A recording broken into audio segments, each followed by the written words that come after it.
नमस्कार बच्चों, स्वागत है आपका हमारे इस YouTube चैनल पे। तो बच्चों, हम लेक्चर के बीच में कभी भी आपके लिए सब्सक्राइब या शेयर का बटन नहीं डालते ताकि आपका लर्निंग एक्सपीरियंस खराब ना हो जाए। लेकिन यार, अगर वीडियो अच्छा लगे तो ज़रूर इस वीडियो को लाइक करें, इस चैनल को सब्सक्राइब भी करें और अपने दोस्तों में भी शेयर करें जिनके लिए ये वीडियो काफ़ी हेल्पफुल हो सकता है। तो बस यार, इतना ही। चलो, आप लेक्चर को एंजॉय करो।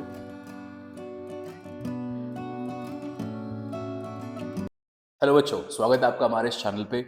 तो बच्चों, इस वीडियो में हम पढ़ने वाले हैं बहुत ही इंटरेस्टिंग टॉपिक और जो कि बहुत ही आसान भी है। प्रोबेबिलिटी चैप्टर की अगर बात करें तो बेटा, प्रोबेबिलिटी चैप्टर आपका 10 नंबर का आता है बोर्ड्स में।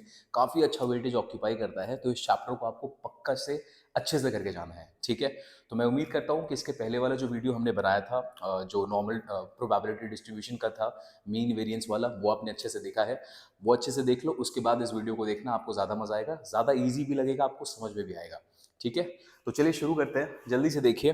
हमारे पास जो आज का टॉपिक है, तो टॉपिक है बच्चों बाइनोमियल डिस्ट्रीब्यूशन। तो बाइनोमियल डिस्ट्रीब्यूशन एक्चुअली में होता क्या है, नाम सुन के डरना मत।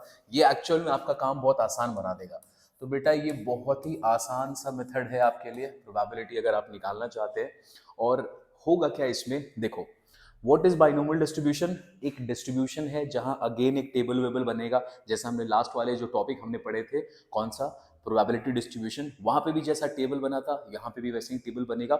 लेकिन टेबल जो बनेगा इस बार हम लोग कुछ अलग तरीके से बनाएंगे, हम लोग कॉम्बिनेशन को यूज करेंगे। ठीक, कैसे करेंगे आइए समझते हैं। तो बाइनोमियल डिस्ट्रीब्यूशन बच्चों बाद में हम देखेंगे, पहले समझते हैं कि एक बाइनोमियल एक्सपेरिमेंट क्या होता है। तो जो बाइनोमियल डिस्ट्रीब्यूशन बनता है वो बनता है बाइनोमियल एक्सपेरिमेंट का। तो सबसे पहले आप बाइनोमियल डिस्ट्रीब्यूशन तब लगाओगे जब वो एक्सपेरिमेंट, रैंडम एक्सपेरिमेंट तो है, प्रोबेबिलिटी रैंडम एक्सपेरिमेंट पे बेस होता है, लेकिन आप लगाओगे उसको तब, ये वाला मेथड, जब वो एक्सपेरिमेंट इस कैटेगरी का होगा। कौन से कैटेगरी का? बाइनोमियल एक्सपेरिमेंट होगा। तो आप पूछोगे सर ये बाइनोमियल एक्सपेरिमेंट क्या होता है, हम तो रैंडम एक्सपेरिमेंट जानते हैं। तो देखिए क्या होता है बाइनोमियल एक्सपेरिमेंट। यहाँ पे बोला जाता है सबसे पहले कि ये एक्सपेरिमेंट्स में ना सीक्वेंस ऑफ एन ट्रायल्स होगा। इसको आप नोट भी करेंगे, कॉपी निकाल लें, कॉपी निकाल के इसको नोट कर लो। एक बार मैं हट जा रहा हूँ, स्क्रीनशॉट लेके इसको नोट करो। तो देखो क्या होगा इसमें। बोला जाता है what is a binomial experiment. सबसे पहले समझो कि कब आपको ये बाइनोमियल डिस्ट्रीब्यूशन लगाना है, ये लगाओगे कब, उस चीज को समझो। यहाँ पे बोल रहा है कि सबसे पहले आप तब लगाएंगे जब एक एक्सपेरिमेंट हुआ है और वो एक्सपेरिमेंट्स में एन ट्रायल्स हुए हैं। एन ट्रायल्स का मतलब, अब आप एक बार सिक्का फेंकोगे, ठीक। तो आपने एक बार सिक्का फेंका तो कितनी बार आपका ट्रायल हुआ, कितना बार आपने एक्सपेरिमेंट किया है, एक बार। क्या वहां पे बाइनोमियल लगा पाओगे? नहीं लगा पाओगे। आपको बोलते हैं एन ट्रायल्स होना चाहिए, एक से ज्यादा ट्रायल करो, ठीक है। आपने क्वेश्चंस में देखा होगा कि 10 बार सिक्का फेंका गया, उसमें हेड जाने का प्रोबेबिलिटी कितना है, 5 बार सिक्का फेंका गया, तो नंबर ऑफ ट्रायल्स होने चाहिए, ठीक है। एक भी रखो, कोई दिक्कत नहीं है, लगाओ। लेकिन आप यहाँ पर देखेंगे बहुत सारा एक ही चीज को बार बार रिपीट किया गया है। एक सिक्का को 10 बार फेंका गया, 5 बार फेंका गया, ठीक है। एक ही डाई को फेंका गया 5 बार, तो नंबर ऑफ ट्रायल्स होने चाहिए। उसके बाद ये जो नंबर ऑफ ट्रायल्स होंगे, इसका 4 प्रॉपर्टी होगा। प्रॉपर्टी 3 ही होता है, चौथा वाला पॉइंट तीसरे वाले पॉइंट से आएगा, अभी हम समझेंगे। तो सबसे पहले बोल रहा है एक एक्सपेरिमेंट होगा, उसको आप बाइनोमियल तब बोलोगे जब वो सीक्वेंस ऑफ एन ट्रायल्स होगा, नंबर ऑफ ट्रायल्स होने चाहिए, एक ही एक्सपेरिमेंट को बार बार रिपीट करना है। और वो जो एक्सपेरिमेंट में जो भी आपका एन होगा, जो भी आपका एन होगा बेटा, ये पहले तो ये फाइनाइट होना चाहिए। मतलब आपने जो सिक्का फेंका तो 5 बार फेंका, तो 5 एक फाइनाइट नंबर है, तो 5 बार फेंका, n should be finite, infinite नहीं होना चाहिए। अगर इनफाइनाइट वाला केस है तो बाइनोमियल एक्सपेरिमेंट होगा ही नहीं। और अगर बाइनोमियल एक्सपेरिमेंट नहीं होगा तो बाइनोमियल डिस्ट्रीब्यूशन भी नहीं होगा, ठीक है सर। तो पहले हो गया n should be finite. Second, very important, जो भी आपका एन होगा बेटा इस एक्सपेरिमेंट में, जो आपके नंबर ऑफ ट्रायल्स होंगे, कितना बार आप करने वाले हो सेम चीज को, उसमें जो एन होना चाहिए, it should be defined, it should be defined before the experiment. ये बहुत इंपॉर्टेंट पॉइंट है। अगर ये नहीं हुआ तो वो बाइनोमियल एक्सपेरिमेंट कहलाएगा ही नहीं, ठीक है। और अगर बाइनोमियल एक्सपेरिमेंट नहीं कहलाएगा तो आप बाइनोमियल डिस्ट्रीब्यूशन वहां पे नहीं लगा पाओगे। बाइनोमियल डिस्ट्रीब्यूशन लगता ही है सिर्फ और सिर्फ बाइनोमियल एक्सपेरिमेंट का। तो आप बोलेंगे सर इसके एग्जाम्पल दीजिए। सपोज करो मैंने आपको बोला कि आप एक काम करें, आप कॉइन को उछालते रहे, आप कॉइन को टॉस करते रहे, आप कॉइन को टॉस करते रहे जब तक हेड नहीं आ जाता, जब तक हेड नहीं आ जाता, ठीक है। हेड नहीं आ जाता तो सोचो आप कितना इसमें एक्सपेरिमेंट करोगे। आ जाता। अब सोचो कि अगर मैं इसका सैंपल स्पेस आपको निकालने बोलूँ तो आप इसका सैंपल स्पेस लिखोगे, सैंपल स्पेस आएगा, आपने पहला बार टॉस किया हेड आ गया तो लिखोगे चलो पहला टॉस में हेड आ गया। पहला बार आपने टॉस किया हेड नहीं आया, क्या आया, टेल आया। दूसरी बार में हेड आ गया। फिर तीसरी बार आपने टॉस किया तो 2 बार टॉस में आपको टेल मिला, तीसरी बार में हेड मिला, तो ये भी एक इवेंट आ गया आपके सामने। 4 बार टॉस किया भाई साहब, पहले 3 में टेल आया, चौथे में एच आया। अब आप इसको ऐसे आगे अगर मूव करते जाओगे, हमने कंडीशन क्या डाला था, इवेंट हमारा क्या होगा, कॉइन को आपको तब तक टॉस करना है जब तक हेड नहीं आ जाता। तो बेटा इसका सैंपल स्पेस निकलेगा ये। अब मुझे एक बात बताओ, कॉइन को आप कितनी बार उछालोगे, जो एन होगा नंबर ऑफ ट्रायल, तो एन डिनोट करता है नंबर ऑफ ट्रायल। इस केस में आप कॉइन को कितनी बार उछालोगे, सर तब तक उछालेंगे जब तक हेड नहीं आ जाता। तो क्या आपका एन जो नंबर ऑफ ट्रायल है वो एक्सपेरिमेंट से पहले डिफाइन हुआ, क्या नहीं हुआ। इस केस में नंबर ऑफ ट्रायल हमारा डिफाइन नहीं हुआ, जब तक करते जाओगे तब तक कॉइन उछालते जाओगे जब तक आपका हेड नहीं आएगा। तो ये केस मेरा बाइनोमियल डिस्ट्रीब्यूशन का नहीं हो सकता। क्यों, क्योंकि ये बाइनोमियल एक्सपेरिमेंट है ही नहीं। जो भी आपका एन होगा बच्चों, वो एन पहले से डिफाइन होना चाहिए और वो फाइनाइट भी होना चाहिए। इस केस में फाइनाइट, अभी ये तो बढ़ता जाएगा, ठीक है। तो पहला example, n should be finite. अब ये कंडीशंस क्यों इंपॉर्टेंट है, क्योंकि जब आप क्वेश्चंस देखोगे, जब आप बाइनोमियल भी पढ़ लोगे, आगे पॉइजन सब कुछ पढ़ लोगे, तो आप किसी क्वेश्चन को बाइनोमियल के थ्रू तभी सॉल्व कर पाएंगे जब पहले आप रियलाइज कर पाएंगे कि वो बाइनोमियल एक्सपेरिमेंट का क्वेश्चन है, ठीक है। ओके सर, चलिए।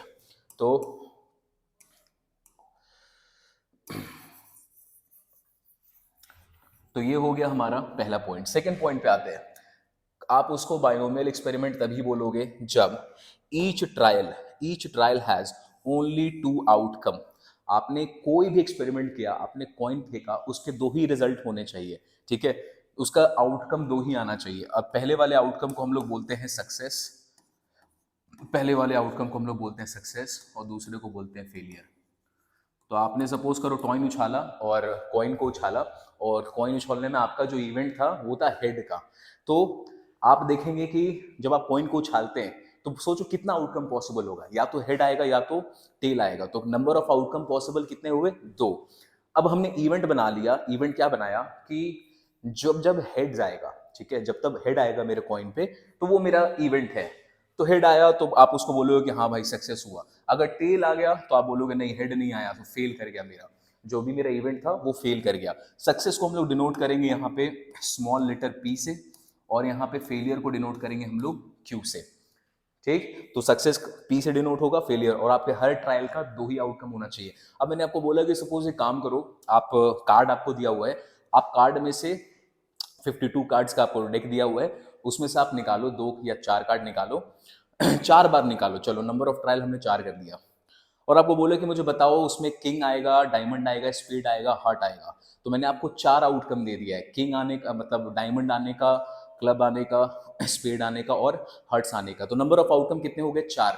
तो क्या इस एक्सपेरिमेंट को आप बाइनोमियल एक्सपेरिमेंट बोल पाओगे, जी नहीं। क्यों, नंबर ऑफ आउटकम कितने हो गए, 4। ये साफ साफ क्या बोलता है, जो भी एक्सपेरिमेंट करो उसको उसको आप बाइनोमियल एक्सपेरिमेंट कब बोलोगे, जब उसके आउटकम कितने होने चाहिए, 2 ही होने चाहिए। 2 से ज्यादा हुआ तो ये नहीं हो सकता। फिर नॉर्मली हम उसको दूसरे तरीके से सॉल्व करेंगे जैसा हमने पहले एक्सरसाइज में कर रखा है।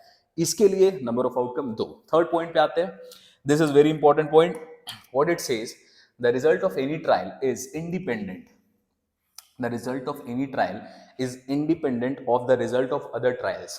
सपोज करो आपको बोला जाए कि आपको कार्ड निकालना है, 2 कार्ड निकालना है 52 से, तो आपने पहला कार्ड निकाला, फिर आपने दूसरा कार्ड निकाला। अब ये जो तरीका है बेटा, ये तरीका कब होता है, जब आप विदाउट रिप्लेसमेंट निकाल रहे हैं। तो अब सपोज करो मैं आपसे पूछता हूँ कि एक बात बताओ, आपने जो कार्ड निकाला, सबसे पहले कार्ड निकाला, बोला गया यहाँ पे कि आपने 52 कार्ड्स आपको दिया गया, उसमें से आपने डायमंड निकाला। तो डायमंड कितना होता है, अच्छा 2 डायमंड निकाला विदाउट रिप्लेसमेंट, मतलब पहले वाले को हटाओगे और फिर उसके बाद वो रिप्लेस नहीं होना चाहिए वापस। तो जब आप इसका निकालने जाओगे तो आपके पास स्पीड कितना होता है टोटल, तो आप बोलेंगे सर 13 होता है। तो पहले वाले को निकालने का हमारे पास कितना वेज होगा, 13c1। दूसरे वाले को जब निकालोगे तो अब हमारे पास विदाउट रिप्लेसमेंट का केस है, तो वापस कार्ड डालना नहीं है। 13 में से तुमने 1 निकाल लिया है, तो बचा कितना, तो बोलेंगे 12 बचा, तो ये हुआ 12c1। क्या यहाँ पर इन दोनों का रिजल्ट सेम है? क्या इसका वैल्यू और इसका वैल्यू सेम आएगा? नहीं आएगा बच्चों। क्यों नहीं आएगा? क्योंकि विदाउट रिप्लेसमेंट का केस है। तो बाय डिफॉल्ट अगर आपको ये बोलता है रिप्लेसमेंट का केस है, तो रिप्लेसमेंट मतलब आपने 13 में से एक निकाला और जो कार्ड आपने निकाला वापस रख दिया, तो अगेन नंबर ऑफ स्पेड कितने हो गए क्वेश्चन में हमारे पास कार्ड्स में, फिर से वो 13 हो गए, तो आ गया 13C1। क्या ये दोनों मैच कर रहे हैं एक दूसरे से? यस। तो ये बात यही बोल रहा है, ये पॉइंट ये बोलता है वो एक्सपेरिमेंट जहां पर आपका जो भी रिजल्ट होगा it should be independent of previous trials. Previous trials मतलब समझ लेना यार, विथ रिप्लेसमेंट वाला केस है, ठीक है। तो विथ रिप्लेसमेंट वाले जितने भी केसेस आते हैं दिमाग मत लगाओ, वो इस पॉइंट के बारे में बात कर रहा है, लगा दो उसमें बाइनोमियल एक्सपेरिमेंट, ठीक है। इसी से मिलता जुलता ये लास्ट वाला पॉइंट है कि जो प्रोबेबिलिटी ऑफ सक्सेस होगा उसको आप डिनोट करते हो पी से, जो हमने देखा था यहाँ पे। सक्सेस को हम लोग पी से दिखाएंगे, फेलियर को हम लोग क्यू से दिखाएंगे। तो बोल रहा है जो पी होना चाहिए that should not change, p should not change from trial to trial. ये तभी पॉसिबल होगा जब ये वाला केस है। मतलब ये भी बोल रहा है कि जब आपको रिप्लेसमेंट का क्वेश्चन देगा बच्चों, तो वो रिप्लेसमेंट का क्वेश्चन किसका क्वेश्चन है? वो क्वेश्चन है इसका। मतलब ये पॉइंट दोनों को समझ ले, सेम ही बात कर रहा है। अच्छा, अगर पी चेंज नहीं होगा तो क्यू भी चेंज नहीं होगा। आपको यहाँ पे पॉइंट पे बोल रहा है probability of success does not change. अगर पी चेंज नहीं होगा तो क्यू भी चेंज नहीं होगा, ठीक। क्यों? जब भी आप बोलोगे सक्सेस होने का प्लस फेल होने का वेज, ये इसका वैल्यू हमेशा क्या आएगा? इसका वैल्यू हमेशा 1 आएगा। आप बोल रहे हो कि ये कभी चेंज नहीं करेगा, तो बेटा अगर ये 0.5 है तो इसको भी हमेशा क्या होना पड़ेगा? उसको भी हमेशा 0.5 होना पड़ेगा। मतलब ना तो सक्सेस का प्रोबेबिलिटी चेंज होगा ना फेलियर का प्रोबेबिलिटी चेंज होगा, दोनों सेम रहेगा। कब होता है ये सिर्फ और सिर्फ होता है कहाँ पे? रिप्लेसमेंट वाले क्वेश्चन में। तो अगर आप समझे इस पॉइंट को, आपको बोला जाए कोई एक्सपेरिमेंट को आप कब बोलोगे, किसी एक्सपेरिमेंट को आप कब बोलोगे कि वो बाइनोमियल एक्सपेरिमेंट है? पहले तो नंबर ऑफ ट्रायल्स होने चाहिए, एक ही बार नहीं हो, एक से ज्यादा करो। उसके बाद एन फाइनाइट होना चाहिए, एन पहले से डिसाइडेड होना चाहिए। ऐसा नहीं जब तक कॉइन उछालो जब तक हेड ना आ जाए, वैसा नहीं। फिर बोल रहा है हर ट्रायल का सिर्फ और सिर्फ 2 ही आउटकम होगा, ठीक है। 2 से ज्यादा हुआ बाइनोमियल एक्सपेरिमेंट नहीं लगा सकते। अगर दो आउटकम होगा, एक आउटकम को आप बोलोगे सक्सेस, दूसरे को बोलोगे फेलियर। सक्सेस को डिनोट करेंगे हम लोग पी से और फेलियर को डिनोट करेंगे क्यू से। लास्ट का 2 केस बोल रहा है ये आप तभी लगा सकते हो जब रिप्लेसमेंट वाला केस आएगा, जहां पर जो भी आउटकम आ रहे हैं वो इंडिपेंडेंट होने चाहिए, ठीक। ठीक है सर, तो ये हो गया हमारा केस। ये हमारा केस हो गया क्या कि बाइनोमियल एक्सपेरिमेंट किसको कहते हैं। अगर बाइनोमियल एक्सपेरिमेंट है तभी लगेगा बाइनोमियल डिस्ट्रीब्यूशन, ठीक। अभी देखने में जैसा भी लग रहा हो, क्वेश्चन जब देखोगे यार मजा आ जाएगा, बहुत आसान मेथड है, आराम से आप बनाओगे, कोई टेंशन की बात नहीं है। चलो आते हैं हम लोग अगले पॉइंट पे। नेक्स्ट पॉइंट, अगर बाइनोमियल एक्सपेरिमेंट निकल गया, अगर आपने देखा सारे कंडीशंस फुलफिल हो गए, बाइनोमियल एक्सपेरिमेंट निकल गया, तो फिर लगेगा बाइनोमियल डिस्ट्रीब्यूशन। डिनोट कैसे करते हैं बच्चों उसको हम लोग डिनोट करते हैं इस तरीके से, x is a binomial distribution with n, p। अब यहाँ पे n और p को हम लोग बोलते हैं पैरामीटर्स। n और p को हम लोग बोलते हैं parameters of binomial distribution. Binomial distribution. Now what is the meaning of n and p? तो p तो आपने समझा है इसके पहले वाले स्लाइड में आपने देखा था। p का मतलब होता है प्रोबेबिलिटी ऑफ सक्सेस, n का मतलब क्या होता है? Number of trials. चलो इसको भी लिख लो। बाइनोमियल डिस्ट्रीब्यूशन का रिप्रेजेंटेशन होता है ये। यहाँ पर n का मतलब होगा नंबर ऑफ ट्रायल्स, कितनी बार आपने सिक्का उछाला, कितनी बार आपने कार्ड निकाला, और p का मतलब होता है प्रोबेबिलिटी ऑफ सक्सेस। ओके, ठीक है। तो ये रिप्रेजेंटेशन हुआ। अगर ये हुआ, अभी देखो इसका मतलब क्या होता है। देखो एक्चुअल में जो बाइनोमियल डिस्ट्रीब्यूशन आप लगाओगे उसका फॉर्मूला है बच्चों, बहुत सिंपल सा, बहुत आसान सा फॉर्मूला है ये। अब यहाँ पे क्या बोलता है देखो, probability of x equals to r। अब बोलेंगे सर यहाँ r क्या है? तो देखो इसके पहले जब हमने पढ़ा था प्रोबेबिलिटी डिस्ट्रीब्यूशन कि आपने कॉइन को 3 बार टॉस किया, तो हेड हो सकता है 0 बार आए, हेड हो सकता है 1 बार आए, हेड 2 बार आए और 3 बार आए। तो हम लोग उसको कैसे डिनोट करते थे? हेड 1 बार भी नहीं आया मतलब x इक्वल्स टू 0, हेड 1 बार आया तो x इक्वल्स टू 1। तो ये जो हमने ऐसे ऐसे नंबर लिखा ना, ये जो नंबर्स है हमारे पास, ये इसका मतलब होगा r, ठीक है। इसका मतलब होगा r। ये जो नंबर ऑफ इवेंट जो भी हम काउंट करेंगे, x जो भी डिनोट कर रहा होगा उसको हम बोलेंगे r। तो यहाँ पर बोल रहा है x इक्वल्स टू आर, लिख लो इसके नीचे x इक्वल्स टू 0, ठीक है, फिर x इक्वल्स टू 1। तो r का मतलब क्या होता है, जो भी आपका आउटपुट आने वाला है, ठीक है। अब इसको मैं हटा दे रहा हूँ। अब आप देखो ये हो गया probability of x equals to r, उसके आगे NCR। अब यहाँ n क्या होगा, n तो बेटा वही होगा टोटल नंबर ऑफ ट्रायल्स आपने कितना बार किया था, कितनी बार आपने सिक्का उछाला। r का मतलब हेड एक बार भी नहीं आया कि एक बार आया कि 2 बार आया 3 बार आया, r का वैल्यू। अब यहाँ पे लिख रहा है p के ऊपर में पावर लिखोगे, जो भी यहाँ पे r होगा आपका, जो भी यहाँ पे आपका r होगा बच्चों, वही यहाँ पे आप पावर लगाओगे p का। तो यहाँ पर आपने पावर लगा दिया r। फिर यहाँ पे आता है q के ऊपर पावर लगाओगे n माइनस आर, q के ऊपर पावर लगाओगे आप n माइनस आर। तो ये है हमारा फॉर्मूला।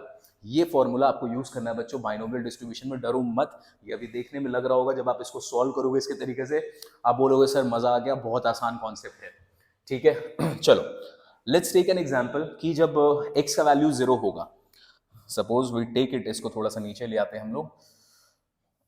सपोज हमने यहाँ पे बोला कि x इक्वल्स टू 0 अगर हुआ, तो देखो ये फॉर्मूला कैसा दिखेगा। n अभी अपने को पता नहीं है, तो यहाँ पे लिखोगे NC0, p का पावर r, r का वैल्यू हमने यहाँ पे क्या लिया है, r है हमारा 0, ठीक है। x इक्वल्स टू r मतलब जो भी 0 1, तो यहाँ पे लिखोगे p का पावर 0। फिर आते हैं यहाँ पे q का power n minus r, r कितना हमारे इस केस में, r है यहाँ पर हमारा 0, तो यहाँ पे लिखोगे इसका पावर n, NC0 का वैल्यू क्या आ जाएगा 1, तो इसका आंसर आएगा q to the power n, ठीक। आओ एक और लिख के देखते हैं।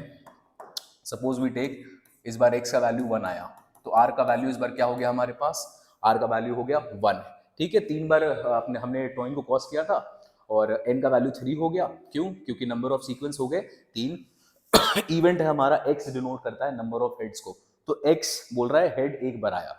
कैसे लिखोगे इसको बाइनोमियल में, NC1, यहाँ पे NCR होता है, NC1 लिखा। फिर देखो p का पावर r, r का वैल्यू क्या है यहाँ पे, इसका वैल्यू है 1, तो p का पावर 1, q यहाँ पे लिखोगे n minus r, n minus r का मतलब n माइनस 1, ठीक है। जो भी इसका आंसर आएगा निकालते जाओ। अब ये जो आपने आंसर यहाँ पे निकाला, इसका निकलेगा, इसका निकलेगा, एक नंबर ही निकल के आने वाला है। ये जितने नंबर्स आएंगे बना दो भाई इनका डिस्ट्रीब्यूशन। तो कैसे लिखोगे, अगेन वही वाला तरीका, यहाँ पर आपने बनाओगे x का वैल्यू 0, x का वैल्यू 1, जैसा इसके पहले वाले एक्सरसाइज में हमने किया है। यहाँ पर लिखोगे probability of x equals to जो भी r आ रहा है, जो भी वैल्यूज यहाँ पे निकलते जा रहा है, जैसे यहाँ पे लिख दोगे q to the power n, इसका जो वैल्यू निकलेगा वो वैल्यू आप यहाँ डालोगे। तो ये जो डिस्ट्रीब्यूशन आपने बनाया है प्रोबेबिलिटी डिस्ट्रीब्यूशन, यही वापस आपको बनाना है, लेकिन इसको बनाने के लिए आपको ये वैल्यूज निकालना पड़ेगा। तो इतना आसान सा तरीका होता है बाइनोमियल डिस्ट्रीब्यूशन निकालना। बाइनोमियल डिस्ट्रीब्यूशन बेटा निकलेगा तभी जब कोई भी बाइनोमियल एक्सपेरिमेंट होगा। बाइनोमियल एक्सपेरिमेंट कैसे होगा, 3 कंडीशन पे ध्यान रखो, n फाइनाइट होना चाहिए, नंबर ऑफ ट्रायल्स पहले से डिसाइडेड होना चाहिए, पॉइंट नंबर 1। दूसरा, जो भी आप ट्रायल करने वाले हो उसका सिर्फ और सिर्फ 2 ही आउटकम होगा, अगर 2 से ज्यादा हुआ तो बाइनोमियल एक्सपेरिमेंट नहीं है। तीसरा केस उठा लो भाई रिप्लेसमेंट वाला, रिप्लेसमेंट वाले का मतलब जो भी मेरा ट्रायल होगा उसका जो भी आउटकम आ रहा है वो इंडिपेंडेंट है, एक दूसरे पे डिपेंडेंट नहीं है। जनरली रिप्लेसमेंट वाले केस में क्वेश्चंस में इसको लगाते हैं और पॉइंट नंबर 4 पॉइंट नंबर 3 से मैच करता है, बस। तो चलो अगर आप ये समझ गए हो उसको अच्छे से नोट कर लो। Let's move to our question number 1। तो क्वेश्चन नंबर 1 में यहाँ पे लिख लेना अ कॉइन इज टॉस्ड, ठीक है। इसके आगे में होगा अ कॉइन इज टॉस्ड 5 टाइम्स, ठीक है। तो आपने एक सिक्का है, उसको कितनी बार उछाला है आपने, 5 बार उछाला है। बोल रहा find the probability of getting at least 4 heads, इसको लिख लेना एटलीस्ट 4 हेड्स। तो पहला हो गया क्वेश्चन ये, एटलीस्ट 4 हेड्स का केस है। दूसरा बोल रहा है एटमोस्ट 4 हेड्स। अब छोड़ो, ये तो हम लोग निकाल लेंगे जैसे हम लोग नॉर्मली निकालते हैं, जैसे इसके पहले बिना बाइनोमियल के भी निकाल सकते थे, लेकिन पहले आते हैं कि क्या ये जो क्वेश्चन है ये बाइनोमियल एक्सपेरिमेंट है या नहीं है। अब इसको समझने के लिए आपको क्या देखना चाहिए, सबसे पहले कि जो n है, नंबर ऑफ ट्रायल्स कितने हैं क्वेश्चन में, कितनी बार आपने उछाला है सिक्के को, तो बोलेंगे सर वो तो है 5 टाइम्स, तो n का वैल्यू आ गया 5, ठीक है। कितना बार आपने सिक्का उछाला, ट्रायल कितना बार हुआ, 5 बार, ओके। क्या n फाइनाइट है, यस। क्या n पहले से डिफाइंड आपको दिख रहा है, यस दिख रहा है आपको, n 5 है मतलब डिफाइंड है और पहले से भी डिसाइड किया हुआ था। अब बोल रहे हैं कि जब आप सिक्का को उछालोगे तो नंबर ऑफ आउटकम कितना हो सकता है, तो या तो आएगा हेड या तो आएगा टेल। तो नंबर ऑफ आउटकम सिक्का को उछालने का कितना हो सकता है बेटा? दो ही हो सकता है, या तो हेड आता है या तो टेल आता है। ओके, तो या तो हेड आएगा या तो टेल आएगा। तो ये क्या नंबर ऑफ आउटकम दो है। चलो सेकंड पॉइंट, थर्ड पॉइंट पे आते हैं। क्या ये इंडिपेंडेंट है एक दूसरे से? एक बार उछालोगे क्या वो इफेक्ट करेगा दूसरे वाले को? नहीं, ये इंडिपेंडेंट है। तो ये क्वेश्चन तो डेफिनेटली बाइनोमियल एक्सपेरिमेंट का है और हम लोग उसको बाइनोमियल से ही सॉल्व कर डालेंगे। देखो अब यहाँ पे आते हैं कि सर P का वैल्यू क्या होगा और Q का वैल्यू क्या होगा। ये दोनों हमारे लिए इंपॉर्टेंट है। P मिल गया तो Q तो अपने आप मिल जाएगा, ठीक है। अब बोल रहा है यहाँ पर हमारा इवेंट है हेड का। यहाँ पर हमारा जो क्वेश्चन है, लेट्स चेंज द कलर। यहाँ पे जो हमारा क्वेश्चन है बोल रहा है हेड के बारे में, ये भी बोल रहा है हेड के बारे में। तो यहाँ पर सक्सेस किसको मानोगे? हेड आने को। तो मैं आपसे पूछ रहा हूँ कि आपने एक सिक्का उछाला और हेड आने का प्रोबेबिलिटी क्या है? तो आप बोलेंगे सर हेड आने का प्रोबेबिलिटी 1/2। ठीक है, पी क्या चीज को रिप्रेजेंट कर रहा है? Probability of success. यहाँ पे सक्सेस क्या है? हेड। इस क्वेश्चन में सक्सेस क्या है? हेड। अगर ये टेल का क्वेश्चन होता तो टेल को सक्सेस मान लेते, तो पी में टेल को ले लेते। ओके चलो ये हो गया डन। अब हेड नहीं आएगा तो क्या आएगा? टेल। और टेल आने का प्रोबेबिलिटी क्या है? वो भी हो गया 1/2। तो हमने डिफाइन किया सबसे पहले क्या क्या चीज, फिर से मार्क करते हैं। हमने सबसे पहले डिफाइन किया एन का वैल्यू। क्वेश्चन में सबसे पहले एन का वैल्यू निकाल लो। जो भी सक्सेस है पी का वैल्यू उसको निकाल लो और आप क्यू का वैल्यू निकाल लो। अगर आपने इतना निकाल दिया बच्चों, क्वेश्चन खत्म हो गया यार। क्वेश्चन अब बचा ही नहीं। बोलेंगे सर इतना आसान है। देखो अब इस क्वेश्चन को कैसे सॉल्व करोगे। पहले केस में आते हैं, बोल रहा है एटलीस्ट 4 हेड्स आना चाहिए। तो अगर मैं आपसे पूछूं कि प्रोबेबिलिटी बोल रहा है एटलीस्ट 4 हेड, मतलब मिनिमम 4 आना ही चाहिए। तो क्या ये केस के बारे में पूछा है? एटलीस्ट 4 हेड मतलब मिनिमम 4 आना चाहिए, 4 से ज्यादा भी आ सकता है। तो उछाला टोटल कितनी बार है? 5 बार। बोल रहा है मिनिमम 4 आना चाहिए। तो कितना कितना कितना केस पॉसिबल हो सकता है? तो बोले वो सर 4 तो आना ही चाहिए, 4 से ज्यादा भी आ सकता है। मतलब x का वैल्यू हो जाएगा 4 और 5। और क्या ये बाइनोमियल एक्सपेरिमेंट था? हाँ था।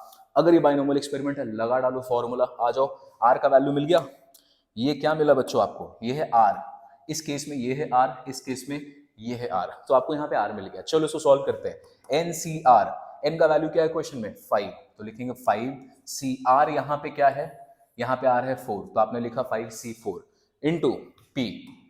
p का फॉर्मूला, p के पावर क्या होगा? r होना चाहिए। r है 4। q का पावर होना चाहिए n minus r, n minus r। तो ये हो गया 1 प्लस। यहां पे आते हैं, फिर लिखोगे NCR। n का वैल्यू क्या है? 5। इस बार r का वैल्यू क्या है यहाँ पे? तो यहाँ पे r का वैल्यू है 5, तो आपने लिखा 5C5। ओके, फिर आगे p का पावर r यहाँ पे क्वेश्चन में क्या है? 5, तो यहाँ पे लिखा 5। फिर लिखा q, n minus r, 5 minus 5 क्या बचेगा? 0। लो जी, लिख दिया हमने फॉर्मूला के हिसाब से, बाइनोमियल के हिसाब से लिख दिया। बस यार अब कुछ नहीं, आपने सारा वैल्यूज निकाला हुआ है, इसको डालो और उसमें वैल्यूज लगा के सॉल्व करो इसको। तो इसको क्या बोलेंगे अपन? This is 5C4। इसका वैल्यू निकालोगे तो this will be 5 multiplied by, यहाँ पे आ जाओ बच्चों, ध्यान से देखना इसको। p का वैल्यू हमने क्वेश्चन में क्या लिया था? 1/2। q का वैल्यू भी हमने लिया था 1/2। पुट करो 1/2 का पावर 4 और यहाँ पे 1/2 का पावर 1 प्लस यहाँ पे 5C5 पूछ रहा है। 5C5 का value again it will be 1। ठीक है, 5C5 का वैल्यू क्या आ जाएगा? 1 आ गया। आगे p का पावर यहाँ पे आ गया 5 और यहाँ पे आ गया 0। लो जी, सॉल्व कर दो इसका वैल्यू। तो आप इसको सॉल्व करोगे तो this will be 5 divided by 2 का पावर 4 16, 16 इंटू 2 32 प्लस यहाँ पे आएगा 1/5, 2 का पावर ये भी आ गया 32। चलो तो ये आ गया 6/32, दैट इज 3/16। तो ये आपने प्रोबेबिलिटी निकाला बच्चों क्या चीज का? कि 5 टॉस हुआ और उसमें एटलीस्ट 4 बार हेड आएगा, वो प्रोबेबिलिटी आपने निकाला। और आप देख सकते हैं कि इस फॉर्मूला को यूज करके आपका काम कितना आसान हो जाता है। मजा आ जाता है यार। ये बहुत आसान सा मेथड है, अगर आपने प्रैक्टिस कर लिया, समझ लिया तो। ठीक है, ओके। अब हम आते हैं इसके नेक्स्ट पॉइंट पे। यहाँ पे बोल रहा है आपको प्रोबेबिलिटी निकालना है एटमोस्ट 4 हेड। एटमोस्ट 4 हेड का मतलब मैक्सिमम 4 हेड आया होगा। चलो अगेन एन का वैल्यू क्या होगा? कितनी बार आपने टॉस किया है? तो हमने बच्चों 5 बार किया था, इसका वैल्यू ले लिया 5। सक्सेस और फेलियर का प्रोबेबिलिटी बताओ। तो या तो हेड आएगा तो उसको बोलेंगे p का वैल्यू हो गया हमारा 1/2, q का वैल्यू हो गया हमारा 1/2 सक्सेस और फेलियर का प्रोबेबिलिटी। अब यहाँ पे केस आपके सामने बोल रहा है आपको निकालना है प्रोबेबिलिटी ऑफ एटमोस्ट 4 हेड, मतलब मैक्सिमम कितना आ सकता है, मैक्सिमम आ सकता है 4। अब ये केस आपके पास मैक्सिमम 4। अच्छा तो मैक्सिमम 4 आएगा तो बताओ इसको क्या लिख सकते हैं हम लोग, p का वैल्यू होना चाहिए 0, मतलब x इक्वल्स टू 0, एक बार भी हेड नहीं आया। फिर probability of 1 head, probability of 2 head, ऐसे करके probability 3, probability of 4, maximum 4 head आने का ये सारा प्रोबेबिलिटी हो गया। अब देखो ध्यान से, इसको अगर मैं लिखना चाहूं, अब इसके आगे, अब सोचो यहाँ पे 5 बार हेड आ रहा है, अगर मैं ऐसे लिख दूं दिस इक्वल्स टू दिस, अपने मन से अपन ये ऐड करते हैं, एक बार भी नहीं आया, एक बार आया, 2 बार, 3 बार, 4 बार, 5 बार, बेटा इसका वैल्यू क्या होगा, इसका वैल्यू होगा 1। पांचों का पांचों केस ले लोगे अगर तो उसका वैल्यू क्या होगा, प्रोबेबिलिटी आने का, फिर उसका हो जाएगा 1। तो अब हम लोग इसको क्या कर रहे हैं, हम लोग क्या करेंगे, इतना बड़ा बड़ा निकालने से बेटर है, इतना बड़ा निकालने से बेटर है हम लोग डायरेक्टली इसको लिखते हैं कि बेटा इसका आंसर वही होगा जो होगा 1 minus probability of getting 5 heads. कैसे आया, जैसा भी हमने प्रोबेबिलिटी ऑफ 5 किया था उसको जोड़ोगे तो 1 आता है, तो 1 से माइनस कर दो इसको तो वैल्यू मिल जाएगा इसका। इन केस सिमिलरली क्या समझाना चाह रहा हूं फिर से देखो, एक भी हेड नहीं, probability of 1, probability of 2, 3, 4 and 5, इस सब का वैल्यू क्या आना चाहिए, इसका वैल्यू आना चाहिए 1। अब अपन क्या कर रहे हैं, ये वाला जो पार्ट है इसको ले जाते हैं उस तरफ, तो क्या बचेगा, this is equals to 1 minus probability of 5, बचेगा कि नहीं बचेगा। अब देखो अगर तुमने ऐसा किया तो आपका जो स्टेप है वो रिड्यूस हो जाएगा। देखो तुम यहां से वो निकाल सकते हो वैल्यू, जीरो का पे क्या आएगा, एक्स आर को 1 मानोगे, आर को 2 मानोगे, 3 मानोगे, 4 मानोगे, स्टेप बढ़ने वाला है, उससे बेटर है बच्चों स्मार्ट वर्क करके इसको हम लोग रिड्यूस करके हटा देते हैं। तो आइए इसको रिड्यूस करते हैं हम लोग।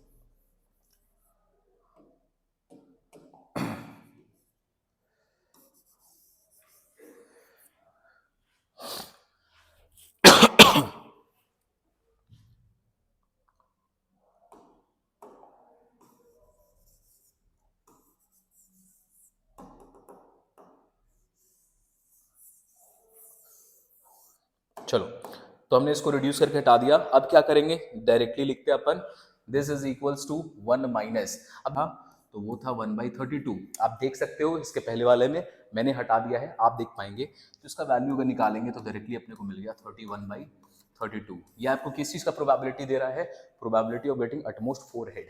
ठीक, अब जो आपने ये क्वेश्चन सॉल्व किया है बाइनोमियल में, इसके अलावा कुछ नया आपको ज्यादा दिखाई नहीं देगा।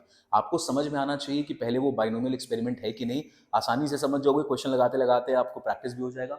उसके बाद आप देखो नंबर ऑफ ट्रायल्स उसमें कितने हो रहे हैं, सबसे पहले वो चीज देखो नंबर ऑफ ट्रायल क्या है, आपको लिखा रहेगा क्वेश्चन में। फिर देखो क्या उसके 2 ही आउटकम है, अगर हाँ तो उसका सक्सेस होने का निकाल लो प्रोबेबिलिटी, उसके फेलियर होने का निकाल लो प्रोबेबिलिटी। ठीक है, इवेंट टू इवेंट वेरी करेगा। अगर आपको ये तीनों मिल गया बच्चों, आराम से लोग बाइनोमियल का फॉर्मूला क्वेश्चन को सॉल्व कर दो। आई होप कि आपको ये समझ में आया हो। आते हैं हम लोग नेक्स्ट क्वेश्चन में। Next question says a coin is tossed 6 times, बताओ जी कितना हो गया नंबर ऑफ ट्रायल्स हमारे पास, बोलेंगे सर इट इज 6। चलो नंबर ऑफ ट्रायल मिल गया, what is the probability of getting exactly 4 heads. चलो भाई अब यहाँ पर जो आपका सक्सेस है आपको किसके टर्म्स में लेना है, आपको लेना है हेड्स के टर्म में। तो आपने कॉइन उछाला है, बताओ भाई हेड आने का सक्सेस क्या, प्रोबेबिलिटी क्या है, तो बोलोगे सर हेड आने का प्रोबेबिलिटी 1/2। हेड नहीं आने का मतलब फेल होने का प्रोबेबिलिटी क्या है, बोलोगे सर वो भी 1/2। निकाल लिया आपने तीनों। आ जाइए आर का वैल्यू क्या है, एग्जैक्टली 4 हेड। तो बोलेंगे यहां पर आपसे क्या पूछा जा रहा है, probability of x equals to 4, exactly 4 head चाहिए आपको, x इक्वल्स टू 4। लगा दो भाई NCR, n का वैल्यू है 6, 6CR, r का वैल्यू है 4 इनटू p का power r that is 4, q का power n minus r 6 minus 4 that is 2। आ जाइए आगे, 64 को सॉल्व करोगे, दिस इज 6 इंटू 5, 4 फैक्टोरियल हट गया और फिर यहाँ पे बचा 2 मल्टीप्लाइड बाई 1/2 का पावर 4, यहाँ पे 1/2 का पावर 6। ठीक, सॉल्व कर दो जी इसको, this will be into 3 15 multiplied by 1/16 into यहाँ पे पावर कितना है इसका, ये 2 था ना, दिस इज 2, ठीक है 1/4। चलो तो ये आ गया 15/64। देखो क्वेश्चन में एक और पार्ट है, आपसे पूछ रहा है, आपको बताना है एटलीस्ट 4 हेड का। अब अगर एटलीस्ट 4 हेड का क्वेश्चन है तो क्या इसमें n का वैल्यू चेंज हो रहा है? जी नहीं, n अभी भी वही रहेगा। कॉइन कितने बार टॉस किया आपने? 6 बार। क्या p का वैल्यू चेंज करेगा? नहीं चेंज करेगा, वो भी वही रहेगा। क्या q का वैल्यू चेंज होगा? बेटा सब सेम टू सेम रहेगा। तो चेंज क्या होगा? आओ जी इसको चेंज करते हैं। और यहाँ पे बोल रहा है एटलीस्ट 4 हेड, तो एटलीस्ट 4 हेड में आप क्या लिखेंगे? Probability probability x at least 4, minimum 4 होना चाहिए। मिनिमम 4 होना चाहिए मतलब हेड्स कितनी बार आ सकता है? 4 बार, 5 बार और 6 बार। तो यहाँ पे लिखोगे x equals to 4, x equals to 5 और 6 बार। कॉइन को हमने 6 बार टॉस किया है, यस तो ये आ गया। आ जाओ एक्सपैंड कर दो सबको। एन सी आर, आर का वैल्यू है 4, एन है 6 सी 4, 1/2 का पावर 4, 1/2 का पावर 6 माइनस 4 दैट इज 2। ठीक, ये हमने निकाला। आगे आ जाओ 5, आर का वैल्यू यहाँ पे हो गया है 5, तो लिखेंगे 6c5 इंटू 1/2 का पावर आर, आर है 5, 1/2 का पावर n माइनस आर, तो 6 माइनस 5 1, प्लस यहाँ पे आर का वैल्यू 6c6 1/2 का पावर 6, 1/2, 6 माइनस 6 क्या हो जाएगा? 0। बस आप अब इसको सॉल्व कर देंगे, इसके बाद जो आपको आंसर मिल जाएगा वही आपका आंसर होगा। तो आप देख रहे बच्चों कि इतना अच्छा क्वेश्चन जो 6 बार आपने मतलब कॉइन को टॉस किया है और उसका जो रिजल्ट आ रहा है एटलीस्ट 4 हेड का, इतनी आसानी से आप फॉर्मूला लगा के सॉल्व करते हो।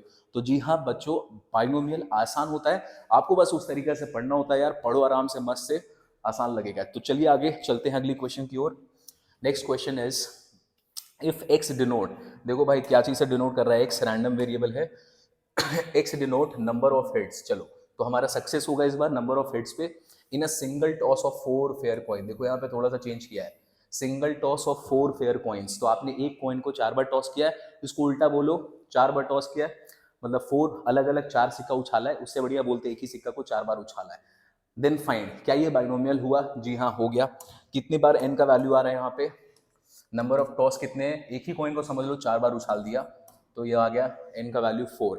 नंबर ऑफ हेड्स मांगा है, आपने कॉइन को छाला, सक्सेस होने का प्रोबेबिलिटी 1/2, फेल होने का प्रोबेबिलिटी अगेन 1/2। ये तीनों मिल गया आपको। अब जो भी केस होगा अलग अलग चेंज करेगा, उसके हिसाब से डिसाइड करो। पहला बोल रहा है x का वैल्यू है 3, तो आपको r मिल गया यहाँ पे 3। क्या बनेगा फॉर्मूला? NCR। कितनी बार उछाला हमने? 4, 4c3। ठीक है, x का वैल्यू 3 है, 1/2 3, 1/2 का पावर 4 माइनस 1 3। इसका वैल्यू निकाल लो, आपको आंसर मिल गया। चलो निकाल लेते हैं। ये आएगा 4 इंटू 3 और 1 4, तो ये हो गया 1/16, तो आ गया 1/4। ठीक, सेकंड पे आते हैं। सेकंड वाला आपको छोड़ रहा हूँ, चलो सेकंड वाला कर लेते हैं, बाकी आप खुद से करेंगे। लेट दिस इज, बोल रहा है इस बार आपका x का वैल्यू होगा लेस देन 2। ओ हो, तो बहुत आसान हो गया।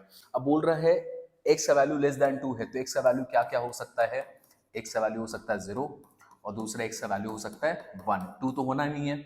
ठीक है, नंबर ऑफ हेड्स, हेड्स एक बार भी नहीं आया तो मतलब 0, हेड सिर्फ एक बार आया 1। 2 तो हो नहीं सकता, इक्वालिटी का साइन लगा देता तो हम लोग 2 ले लेते। अब आप इसको निकालना है, निकालोगे NCR, n का वैल्यू इज 4, 4c0, 1/2 का पावर यहाँ पे 0, 1/2 का पावर n माइनस आर। ठीक है, आप इसका वैल्यू निकालेंगे, सिमिलरली 1 पे आ जाओ, 4c1, 1/2 का पावर 1 एंड दिस इज 3। ठीक है, निकाल दो इनका वैल्यू, आपके सामने आंसर निकल के आ जाएगा। करेक्शन कर लेंगे, यहाँ पे है इक्वालिटी का साइन और यहाँ पे है इस केस में इक्वालिटी का साइन। अब मैं आपसे पूछ रहा हूँ कि आपसे ये जो केसेस पूछ रहा है, ये क्या केसेस पूछ रहा है बच्चों? तो ध्यान से देखो, लास्ट वाले को अपन लेके चलते हैं, फोर्थ वाला। ये वाला तो बहुत आसान हो गया। इस केस में क्या लिखोगे? ये बोल रहा है x का value less than equals to 2, तो x का वैल्यू होगा पहले 0, फिर x का वैल्यू होगा 1, ये दोनों अभी हम लोगों ने निकाला है, और लास्ट में x का वैल्यू होगा 2।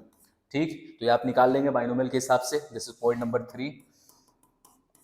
पॉइंट नंबर 4 पे आते हैं बच्चों। ये बोल रहा है x का वैल्यू होगा 1 से बड़ा होगा but less than equals to 3 होगा, ये आपसे मांगा इस बार। तो बताओ x का वैल्यू क्या क्या हो सकता है? 1 से बड़ा होना चाहिए, 1 से बड़ा क्या है? 2, तो ये मांग रहा है आपसे P2। फिर बोल रहा है less than equals to, equality का साइन लगा दिया है तो यहाँ पे 3 को भी इंक्लूड कर लोगे, दिस इज आ गया यहाँ पे 3। बस इसको आप सॉल्व करो, वही फॉर्मूला लगा के आसान सा खत्म। अपन चलते अगली क्वेश्चन की ओर। Next question says 10 coins are tossed. 10 coins are tossed, या फिर बोल लो एक ही कॉइन को तुमने 10 बार टॉस कर दिया, ठीक है, तो n का वैल्यू क्या हो गया यहाँ पे मिल गया 10।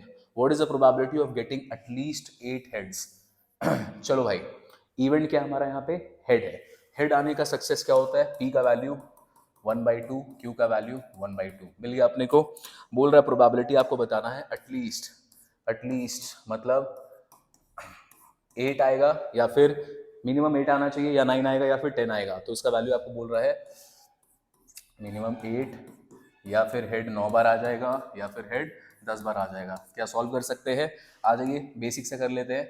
नंबर ऑफ टोटल नंबर कितना है हमारे पास 10, NCR 10C8 इंटू का पावर 8 का पावर -2 प्लस अगेन 9 पे आते हैं। टोटल नंबर हमारे पास n कितना है 10, तो 10C9 1/2 का पावर r इज 9, 1/2 का पावर 1 प्लस लास्ट में 10C10 1/2 का पावर 10 1/2 का पावर 0। ठीक है, ये हमने ले लिया। अब देखो यहाँ पर एक चीज आपको नोट कराता हूँ, इसको आप सॉल्व कर लोगे अपने से, कोई दिक्कत नहीं है। अब इसका एक पैटर्न नोट करो जो हमने इसके पहले क्वेश्चंस में नहीं कराया था, आपको जानबूझ के सीखना था आपको। जब हमारा केस जब कॉइन का आता है तो देखो कॉइन के केस में यहाँ पे 1/2, यहाँ पे 1/2। अब मैं आपको मार्क करा रहा हूँ, इसको देखो और ध्यान से समझो। यहाँ से लेके यहाँ तक, यहाँ से लेके यहाँ तक, और लास्ट में यहाँ से लेके बच्चों यहाँ तक, इस केसेस को मार्क करो। यहाँ भी 1/2, यहाँ भी 1/2 है, ओके। यहाँ पे 8 + 2 करोगे तो क्या हो जाएगा, बोलेंगे सर इसका वैल्यू हो जाएगा 1/2 का पावर 10। दोनों को ऐड कर देते हैं, ठीक है, सेम चीज मल्टीप्लाई हो रहा है तो पावर ऐड हो जाएगा। आते हैं यहाँ पे पावर है 9, यहाँ पे पावर है 1, दोनों को ऐड कर दोगे तो पावर ऐड होकर 10 हो गया। लास्ट में भी 10 + 0 करोगे तो क्या हम लोग इसको कॉमन ले सकते हैं? बिल्कुल, ये आपका कैलकुलेशन आसान करेगा बच्चों। तो आप इसको क्या करो, इसको निकाल लो बाहर, ठीक है। तीनों में आ रहा है, तीनों में पावर 10 ही आपको दिखाई देगा। कॉइन्स के केस में ऐसा पॉसिबल होगा तो आप ये शॉर्टकट यूज करेंगे। उसके बाद अंदर में ले लो बच्चों कॉमन, 10C8 का वैल्यू निकालो, यहाँ से बचा 10C9, इसका वैल्यू निकालो, और वहां से बचा 10C10। आप ऐसे करके कॉइन्स वाले क्वेश्चन को यूज कर सकते हैं। इसमें आपका स्टेप बचेगा, इसको निकालिए, इसको निकालिए और इसको निकालिए, ये यहाँ पे कॉमन निकल जाएगा 1/2 का पावर 10, एक ही बार निकालिए, आराम से क्वेश्चन सॉल्व होगा, ठीक है। चलिए, ये क्वेश्चन हो गया। Let's move to next one. आसान लग रहा होगा, मैं उम्मीद करता हूँ, बहुत आसान है यार, प्रोबेबिलिटी डिस्ट्रीब्यूशन, बाइनोमियल्स और भी आसान है। चलो अब देखो यहाँ पे it says 4 cards are drawn. तो बेटा आपको 4 कार्ड निकालना है, 1 by 1, एक एक करके निकालना है। अगर कार्ड का क्वेश्चन में रिप्लेसमेंट है तभी वो बाइनोमियल है, विदाउट रिप्लेसमेंट है तो बाइनोमियल नहीं है। देखो क्या लिखा हुआ आगे में, विथ रिप्लेसमेंट। अगर ये वर्ड लिख दिया इसका मतलब बाइनोमियल एक्सपेरिमेंट का पॉइंट नंबर 3 और पॉइंट नंबर 4 वैलिड हो गया। ठीक, हमने पहले भी समझा था रिप्लेसमेंट के केस में ये होगा from a well shuffled deck of playing cards. ठीक है, find the probability that at least 3 cards are of diamond. तो बताओ यार, इस बार हमारा सक्सेस का रेट किसका दे दिया है, हमें डायमंड का दे दिया है। तो अब इसको देखो यहाँ पे ध्यान से, at least 3 cards are of diamond. अब अपने को ना सिंपल सा भी एटलीस्ट 3 या एटलीस्ट 2 में दिमाग नहीं लगाना है। अभी सिंपल सा सोचो, हमारा इवेंट है इस बार डायमंड। तो अगर आपसे पूछा जाए कि आप कार्ड में से अगर आप एक कार्ड निकालते हैं, सपोज आपके पास 52 कार्ड है, उसमें से आप एक कार्ड निकालोगे, वो कार्ड डायमंड होगा, इसका प्रोबेबिलिटी क्या है? तो आप बोलेंगे सर टोटल 13 कार्ड होता है, टोटल डायमंड का 13 कार्ड है, नंबर ऑफ कार्ड है 52, तो ये आ गया 1/4। क्या मिल गया आपको इस बार? आपको मिल गया P। मतलब इवेंट क्या है हमारे पास इस बार? इवेंट है डायमंड आना। अब डायमंड आने का प्रोबेबिलिटी मतलब उसके सक्सेस होने का प्रोबेबिलिटी आ गया 1/4। अब आपने एक कार्ड निकाला और वो डायमंड नहीं आया, तो उसका मतलब हो गया फेलियर। फेलियर मतलब Q, probability of not getting a diamond. तो क्या होगा, जो भी आया है case of getting a diamond उसको माइनस कर दो 1 से। तो यहाँ पर आपको वैल्यू क्या मिल जाएगा? 3/4। मैं उम्मीद करता हूँ आप समझ रहे होंगे। यहाँ पर आपने बोला कि अपना डायमंड आएगा, ठीक है, अपना डायमंड आएगा, उसका वैल्यू आया 1/4। डायमंड नहीं आएगा तो 1 से माइनस कर दो उसको, जो ऊपर में आया था, मिल गया अपने को Q। कितना कार्ड्स ड्रॉ कर रहे हो आप? 4। n का वैल्यू हो गया 4। नंबर ऑफ ट्रायल्स कितने हो गए? 4 कार्ड आपने निकाला है। आते हैं क्वेश्चन में, देखो कितना आसान लगेगा। अभी मैं आपको स्टेटमेंट नहीं लिखा रहा यार कि स्टेटमेंट कैसे लिखेंगे, अभी पहले वीडियो में हम लोग सीख रहे हैं कि बनाते कैसे। जब ये सीख जाओगे अगले वीडियो में आप देखना बच्चों, हम लोग इसका पूरा स्टेटमेंट के साथ हम लोग सीखेंगे, टेंशन नहीं है। आगे देखो, it says probability of getting at least 3 diamond. तो एक्स का वैल्यू बोल रहा है मिनिमम 3 होना चाहिए, तो मिनिमम 3। टोटल कितना कार्ड निकाला आपने? टोटल बोला आपने 4 कार्ड निकाला है, तो बोल रहा है बताओ कि मिनिमम 3 मतलब 4 में से 3 बार डायमंड आएगा या 4 में से चारों बार डायमंड आएगा। तो एक्स का वैल्यू होगा ये आपसे क्वेश्चन ने पूछा है, क्वेश्चन आपसे ये मांग रहा है, ठीक है। ये निकाल के बताओ भाई मुझे। तो निकाल दिया भाई, 3 और 4 टोटल नंबर ऑफ 4 थे। अब हम लोग बाइनोमियल जानते हैं, बाइनोमियल लगा दो। n का वैल्यू क्या है? 4, यहाँ पे r का वैल्यू है 3, 4c3 इंटू दिस इज 1/4, इसका पावर हो गया r क्या है? r है 3। फेल होने का प्रोबेबिलिटी था 3/4, इसका पावर क्या होगा? n minus r, 4 minus 3 plus 1। याद रहे जो 1/2 वाला कॉन्सेप्ट हमने लास्ट इसके पहले वाला में पढ़ा था ना, ये वाला देखो, ये वाला ये कॉइन के केस में लगेगा, जहां पर सक्सेस और फेलियर दोनों सेम सेम है, तब आप इसको कॉमन लेते हैं, अदरवाइज कॉमन मत ले लेना, आंसर गलत हो जाना है। तो यहाँ पर आगे आते हैं, यहाँ पे r का वैल्यू है 4, तो ये हो जाएगा 4c4, सक्सेस 1/4 था, इसका पावर 4, फेलियर का 4 माइनस 4 ये आ गया 0। चलो जी, ये हो गया। अब इसको सॉल्व कर दो। दिस इज 4c3 का वैल्यू आ गया 4 इंटू 4 4 16, 64 इंटू 3/4, ठीक है। रहने दो, अभी कटम कुटुम मत करो, देखो आगे भी कुछ सीन होगा। 4c4 का वैल्यू हो गया 1, 1/4 का वैल्यू हो गया 1, 16, 64, 256 इंटू ये आ गया 1, ठीक है। अभी कटम कुटुम मत करना, क्यों? देखो यहाँ पे 256 आ रहा है, यहाँ भी ऐड करना आसान होगा हमारे लिए। तो अब इसको फाइनली लिखते हैं, 4 3 12, 4 3 12, 4 3 12, दिस इज 256 प्लस 1/256, तो आंसर आ गया 13/256। ये हमारा प्रोबेबिलिटी मिल गया क्या चीज का? At least 3 cards are of diamond. तो आपको मैं उम्मीद करता हूं आपको समझ में आया होगा बच्चों कि कैसे अपन निकालते हैं बाइनोमियल डिस्ट्रीब्यूशन के केस में जो भी आपका आंसर निकलता है। पहला वीडियो में हमारा ये टारगेट है, अभी स्टेटमेंट पे नहीं जा रहे, निकालना सीखना था। तो गाइज मैं उम्मीद करता हूं कि आपको ये वीडियो अच्छे से समझ में आया होगा।